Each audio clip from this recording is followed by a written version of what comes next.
Le Olimpiadi sono un'occasione sportiva, un evento mondiale, un evento di promozione del territorio, ma anche del gusto di questo territorio. E un'eccellenza della provincia di Belluno, del territorio bellunese, è il gelato, e non possiamo non parlare con Marco Reato, maestro artigiano della Regione Veneto.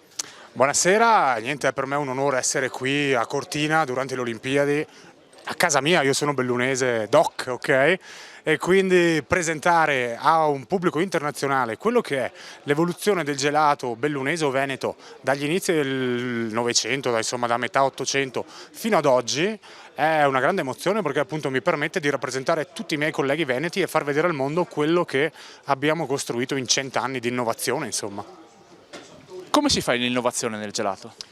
L'innovazione nel gelato si fa come in cucina, bisogna rimanere sempre curiosi e andare a pari passo con la tecnologia, con le nuove scoperte, con i nuovi ingredienti, con le nuove metodologie. Questa sera ad esempio faremo una prima demo con una macchina ghiaccio e sale dei primi del Novecento e faremo un gelato come si faceva 100 anni fa. E poi andremo nel futuro e facciamo il gelato con l'azoto liquido, quindi al nitrogeno. In pochi secondi una miscela si trasforma in gelato praticamente.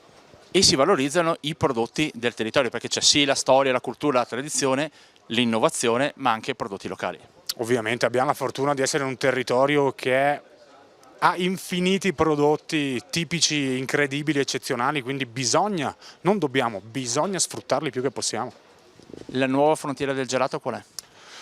La nuova frontiera del gelato secondo me sarà sicuramente un gelato meno zuccherato, meno dolce, più fit, quindi più proteico, e probabilmente arriverà anche in Italia la moda del fermentato anche in gelateria. Secondo me tra cavallo di quest'anno e il prossimo vedremo una bella parte di fermentazione in vetrina anche. Gelato dolce, ma si può accompagnare a tutto, cioè fare anche una cena.